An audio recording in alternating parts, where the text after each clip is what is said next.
రంగస్థలం ఒక సినిమా కాదు, ఒక సంచలనం. ఇప్పుడు అదే కాంబినేషన్లో మళ్ళీ తెరపైకి వస్తుందంటే టాలీవుడ్ మొత్తం ఉత్సాహంగా ఎదురు చూస్తుంది.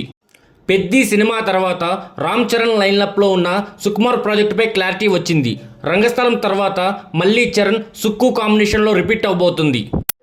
చిట్టుబాబుగా చరణ్ నటన ప్రేక్షకుల గుండెల్లో చెరగని ముద్ర వేసింది. రంగస్థలం 200 కోట్ల పైగా వసూలు సాధించి బ్లాక్ బస్టర్. ఇప్పుడు అదే కథకు సీక్వెల్ వస్తుందంటే అభిమానుల ఆనందానికి అవధులే లేవు. ఈసారి కూడా విలేజ్ బ్యాక్డ్రాప్లోనే కథ సాగుతుందా, లేక సుకుమార్ మరో సర్ప్రైజ్ ప్లాన్ చేస్తున్నారా? పుష్ప 2తో ప్యాన్ ఇండియా సక్సెస్ కొట్టిన సుక్కు రంగస్థలం 2ను కూడా అదే స్థాయిలో తెరకెక్కించబోతున్నారంట. ప్రస్తుతం చరణ్ బుచ్చిబాబు దర్శకత్వంలో పెద్ది సినిమా చేస్తున్నారు. ఉత్తరాంధ్ర బ్యాక్డ్రాప్లో మల్టీ స్పోర్ట్స్ కథాంశంతో తెరకెక్కుతున్న ఈ సినిమా ఇప్పటికే 50% షూటింగ్ పూర్తయింది. నవంబర్ నాటికి పెద్ది షూటింగ్ పూర్తవుతుంది. అదే సమయంలో సుకుమార్ చరణ్ ప్రాజెక్టుపై అధికారికంగా క్లారిటీ వచ్చే అవకాశం ఉంది. అభిమానులు రంగస్థలం 2 కోసం గుండెల్లో ఆశలు పెట్టుకొని మరీ ఎదురు చూస్తున్నారు.